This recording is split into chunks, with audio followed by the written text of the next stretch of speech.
स्वागत आहे आपलं हवामान अलर्ट या यूट्यूब चॅनलवर. आज आपण पुढील 3 दिवसाचा 29 मे, 30 मे आणि 31 मे या 3 दिवसाचा हवामान अंदाज आजच्या व्हिडिओमध्ये पाहणार आहोत.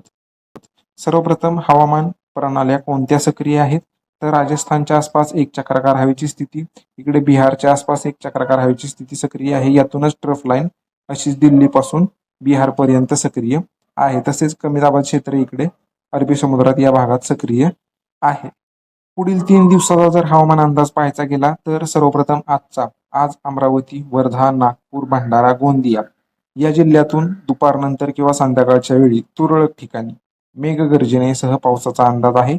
सार्वत्रिक पाऊस नसेल, म्हणजे सगळीकडे पाऊस पडणार नाहीये.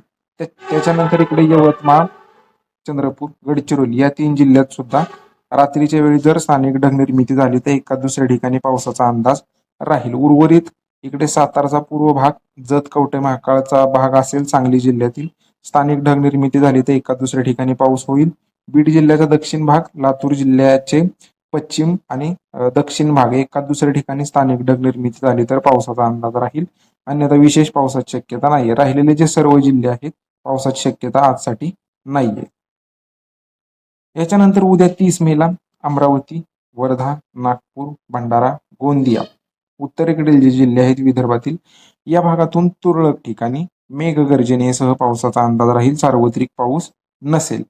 इकडे सातारचा पूर्व भाग असेल, सांगली जिल्ह्याचा पूर्व भाग, जत, कवठे महांकाळ हा भाग असेल, या भागातून स्थानिक ढगनिर्मिती झाली तर एका दुसऱ्या ठिकाणी पावसाचा अंदाज राहील. पावसाची शक्यता विशेष नाहीये. उर्वरित राहिलेले जे सर्व जिल्हे आहेत पावसाची शक्यता उद्यासाठी दिसत नाहीये. 31 मेला पावसाची तीव्रता थोडीफार वाढेल. अमरावती, वर्धा, नागपूर, भंडारा, गोंदिया, गडचिरोली, चंद्रपूर, अकोला हा जो पट्टा आहे या भागातून सार्वत्रिक पाऊस नसेल, पण थोड्या थोड्या क्षेत्रासाठी मेघगर्जनेसह पाऊस होईल. सार्वत्रिक पाऊस नसेल.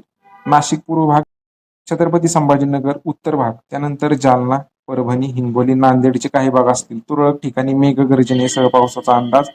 याच्यानंतर इकडे सातारा पूर्व, सांगलीचे पूर्व भाग एका दुसऱ्या ठिकाणी मेघगर्जनेसह पाऊस.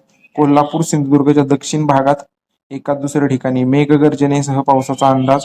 अहिल्यानगरचे काही भाग असतील दक्षिणेकडील, बीड दक्षिण भाग, लातूरचा दक्षिणेकडील जे तालुके असतील एका दुसऱ्या ठिकाणी मेघगर्जनेसह पाऊस होईल. हा जो पाऊस पडणार आहे 29 मे, 30 मे आणि 31 मे सार्वत्रिक पाऊस नसेल. थोड्याफार क्षेत्रासाठी हा पाऊस होऊ शकतो. 31 मेला राहिलेल्या जिल्ह्यातून पावसाची शक्यता नाहीये. बाकी सध्याच्या अपडेटमध्ये एवढंच. धन्यवाद.